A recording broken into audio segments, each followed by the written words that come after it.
Hi, welcome to the Gamesplainer. I'm Jeff the Gamesplainer, and today I'm gamesplaining Castles of Mad King Ludwig. If you've watched the other videos, you should have an idea of how the rules run. So I've set up this game for a playthrough for 3 players. I've set up yellow, green, and red. Once again, as with most of my videos, these cards are closed information, private information, but I'm leaving them open so it's easy for you to see and keep track of, and we'll try and forget what everyone else has.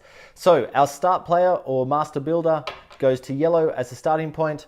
Noticing yellow starts on 0 and each subsequent player has 1 extra point over the top of that. That is the difference with the starting positions to balance the game a little bit. So as master builder, yellow will start by placing these tiles around. Now, the main goals or objectives that all players are playing towards is the most space on the utility buildings, the most number of sleeping buildings, and the most incomplete buildings, meaning, or I should be saying rooms, not buildings, sorry.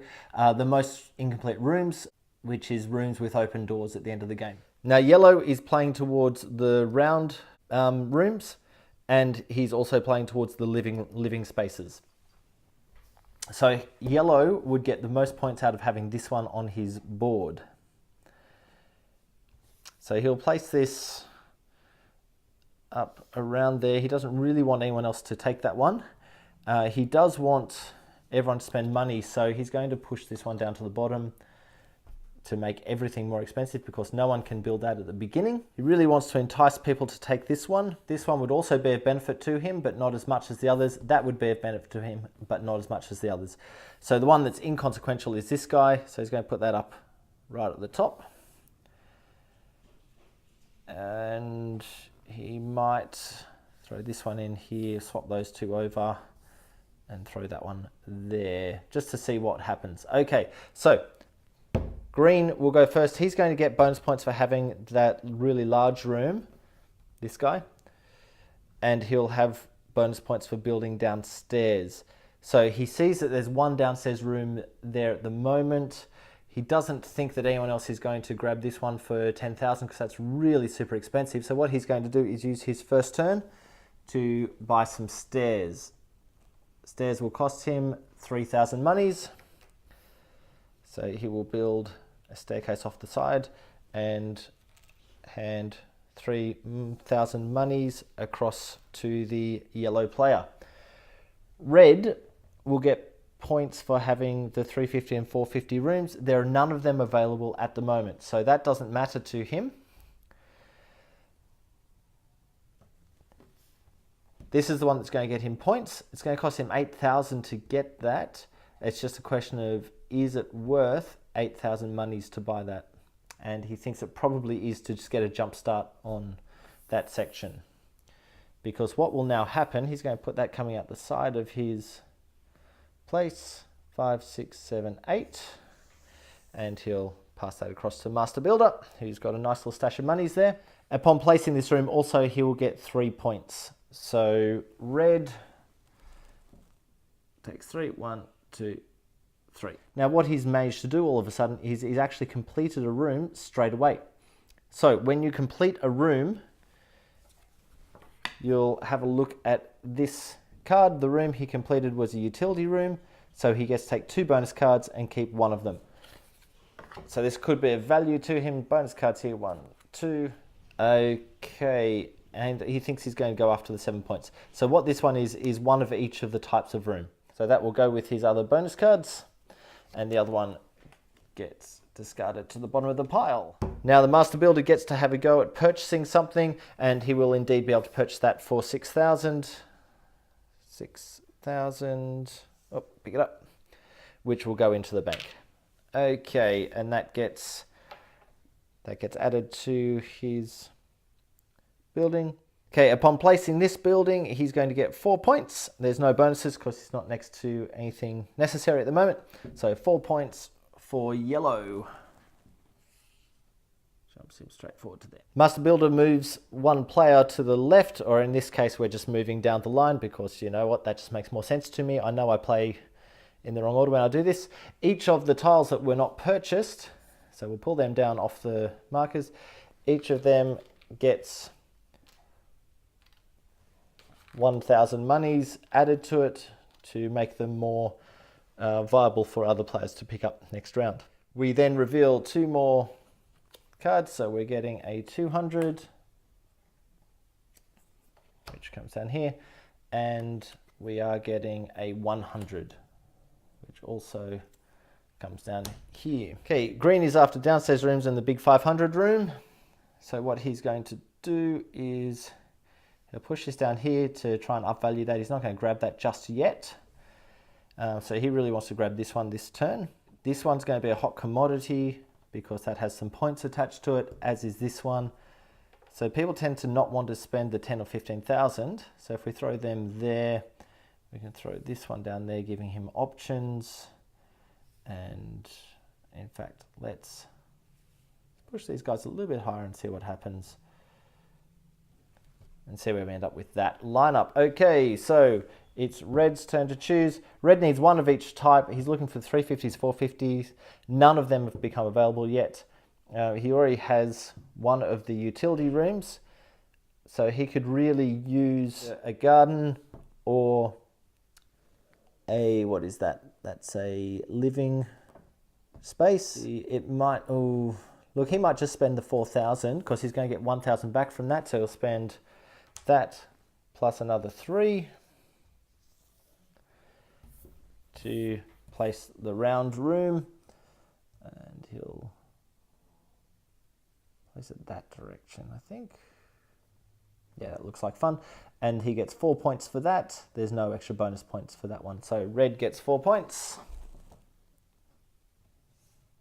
Now yellow is actually looking for the living areas. He also needs round rooms. There's no round rooms left, so he might actually grab this living area, should we say.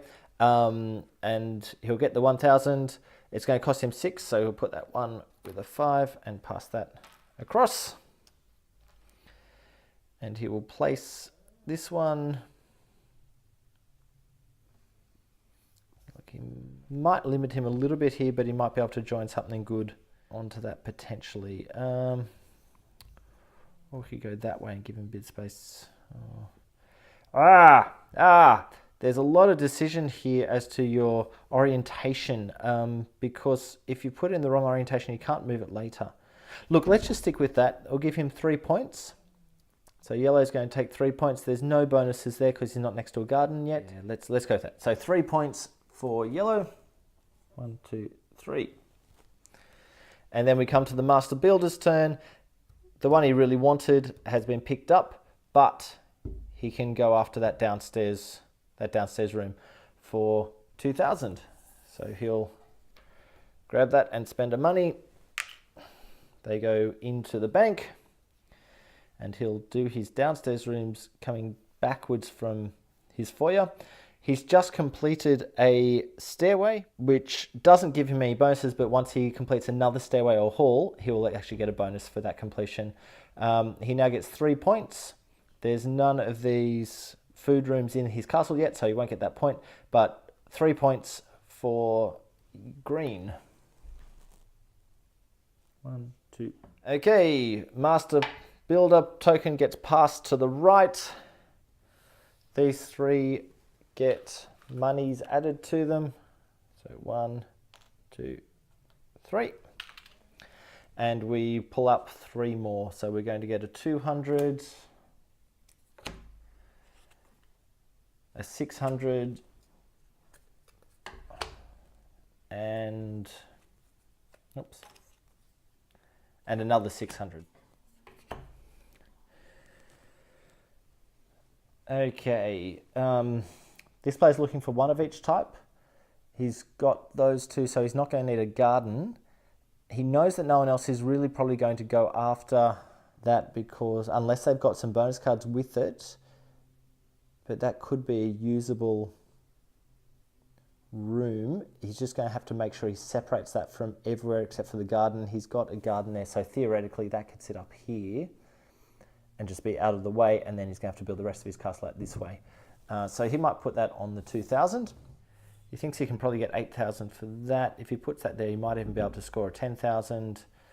Let's see what happens going that way. Okay, Coming to yellow will play first. There's no round buildings, there's no living spaces there.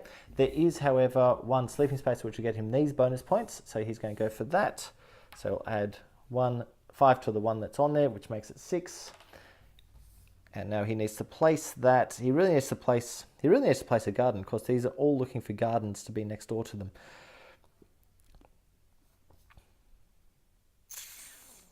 So if he places that way, he might have a chance at... No, that's not going to reach it. Look, let's just place it there. And this placement is killing me. Let's go there. Okay, so that's going to get him 2 more points. There's no gardens attached to it yet. If I can get a good sized garden in here, we might have a chance of getting some major points, but I don't know if I can connect that many doors with one garden. 2 points for yellow. Yellow now matches up with the red. Okay, green's turn. Once again, there's no round buildings. There's no downstairs. I keep saying buildings. I mean to say rooms. Just please forgive me for that, as I do it all the way through this video. So he's tempted on this, but it's far too expensive. There's no sleep rooms. He really just needs to grab stuff that's going to get him points. Look, he might spend 8 to get that utility room. So I'll spend the 10, take 2 bonus, 2 returns. That room, let's force myself to build up that way. Can go in there. He'll get 2 points for that green. Gets 2 points. And because he's now completed a utility room, he gets some bonus cards. So he'll take 2 bonus cards. So one will give him bonus points for square rooms. One will give him bonus points for completed rooms. Since he's completing some rooms, I mean, that's working against this.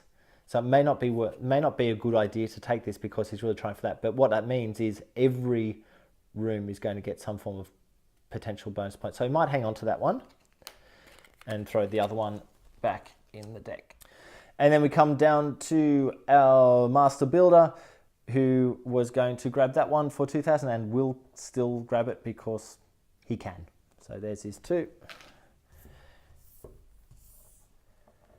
He grabs that. Now, these guys have negative points on them for even sharing a wall, not even just having an open door to another room. So he needs to put this in an out of the way location. But what we can do is we can put on the garden, because the garden isn't visible there. So if he puts that there, it's right next to the garden. We're not going to have any issues with any other connections on that one. As long as I don't build straight up this way, I'll be okay. So 7 points goes to red for that.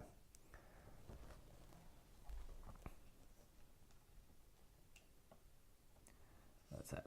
5, 6, 7 points. Okay, I think you get the idea of how Castles plays now. We just continue to do everything we can. Just remember, if you run out of money, you can not buy a room and pay anyone, but rather take 5,000 monies from the bank for missing a turn. I hope this helps you get Castles of Mad King Ludwig to the table. If you have any comments or suggestions, please write them below. If you have any games that you wish to be Gamesplaned, please shoot me an email at thegamesplainer@gmail.com. Follow me on Instagram and Twitter at The Gamesplainer to see what games I've been playing. Subscribe to my videos to keep up to date with the games that I'm gamesplaining. And until next time, enjoy gaming.